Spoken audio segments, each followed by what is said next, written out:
Hello guys, and welcome to the tropical update for May 30th, 2020. And today we're going to be looking at the system or disturbance that is here in the Atlantic, plus what's going on in the Eastern Pacific.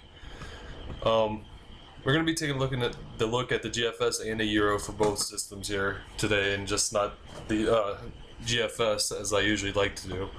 We're going to be branching out a little bit, going over, other stuff too. So without further ado, let's go over what is Invest 92L. And I do believe this does not have very long left to accomplish anything. It only has like 18 hours, maybe 12 at the very least. The chances of development have went down 20% since the last advisory for this. And this is a showery activity that has decreased today in association with a broad area of low pressure located about 400 miles east-southeast of Bermuda. Some development of the system is still possible through tonight, and it could become a short-lived subtropical depression while it moves northwestward over the central Atlantic. After that time, further development is not anticipated due to unfavorable environmental conditions. And seems like the next forecast is going to be 9 p.m. tonight, Eastern Daylight Time.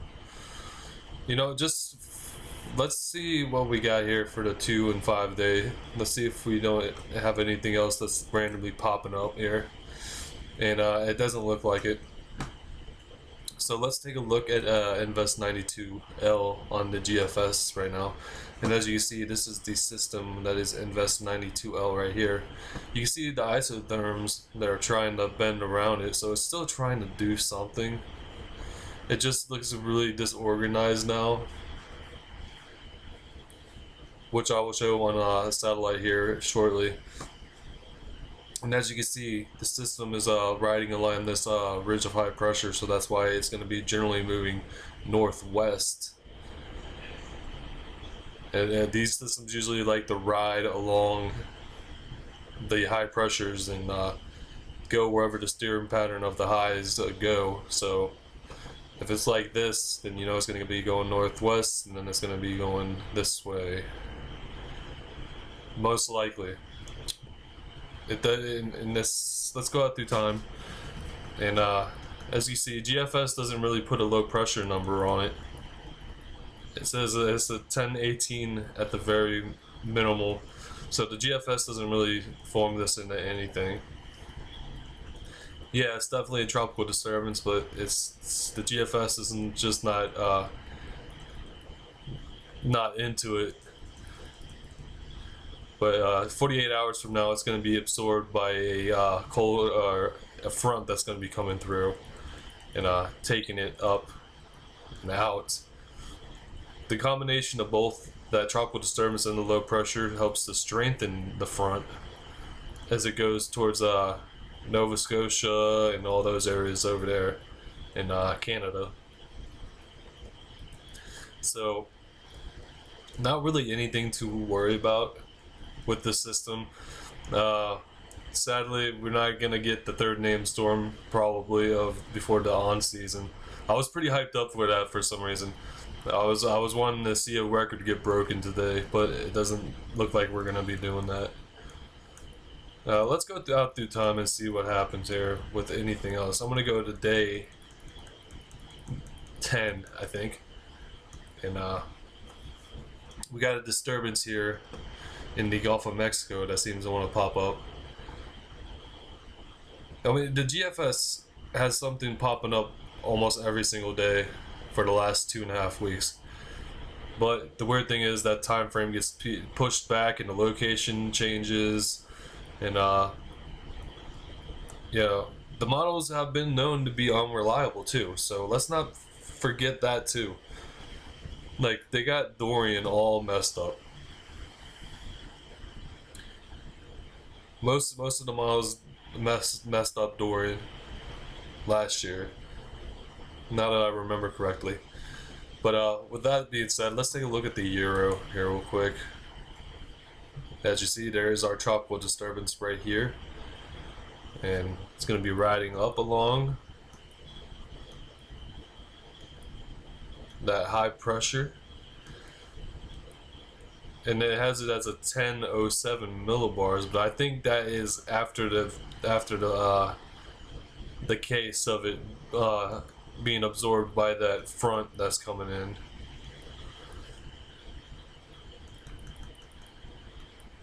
Look at this is a pretty interesting feature right here. France getting hit with a 998 system. That's that's gonna bring some very heavy winds probably to France in about an hour or 144 hours. So I guess that's something that's interesting to point out. And there is our Gulf system that the Euro is now pointing out to, as it hits right into Texas at the day 10 mark. Well, never mind, day 7, I think. Yeah.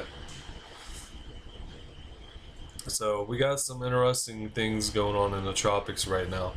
And speaking of interesting things in the tropics, let's take a look at the Eastern Pacific system. As of 11 a.m. Pacific Daylight Time, this thing has gone up to 80% in the next 2 days and 80% in the next 5 days. So formation of the system is likely now at this time. So here within the next 12 to 24 hours, I would not expect that this wouldn't be a tropical depression. But I'm going to read this off. At least the first paragraph. You can pause the video if you want to read the second half, or go visit the National Hurricane Center page if you want to read the details. Alright, satellite images indicate that showers and thunderstorms associated with the low pressure system located just off the coast of Guatemala and El Salvador continue to become better organized. If the current trends continues, advisories could be initiated on this system later today or tomorrow, or tonight, excuse me. So probably less than 24 hours. Interest in El Salvador, Guatemala, and southern Mexico should closely monitor the progress of this system, as it is expected, can't talk, to move across these locations tonight and Sunday. So, yeah. The National Hurricane Center is very confident that this is going to be becoming something. Unlike that Atlantic system, where it looks like it's not really going to be doing anything now. We still, I mean, don't get me wrong, that system still has a little bit of a chance tonight, but we'll see what happens tonight, and I'll talk about that in the evening update. So let's take a look at the GFS for this system. And as you can see, the showers and thunderstorms are numerous, aplenty around this system, or just in the large picture in general of this Central American gyre that's setting up across Central America here. So let's go out and see what's happening with this. It's just, as you can see, it forms a brief weak tropical storm in 24 hours as it goes right into Central America. So this is definitely looks like it's going to be a short-lived system by the looks of it. We're just going to have to wait and see what happens with it. But as you can see, it tries to spin up something else here at the 66-hour mark, and it heads directly northwest and hits into southern Mexico. So this is something, and then weather is so weird, and then it has something else forming and going right back into Central America, which, you know, that I don't know if this is going to be one complete system.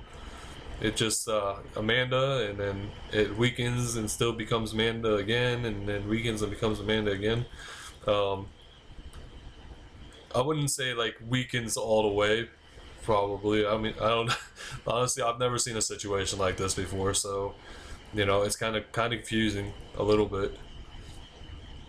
I usually know that if something dies down completely, then it usually becomes a different name, but I'm not sure in this case if it completely dies or not. So Amanda could reform 3 times by the look of this GFS. Please, somebody tell me down below if that's actually a thing.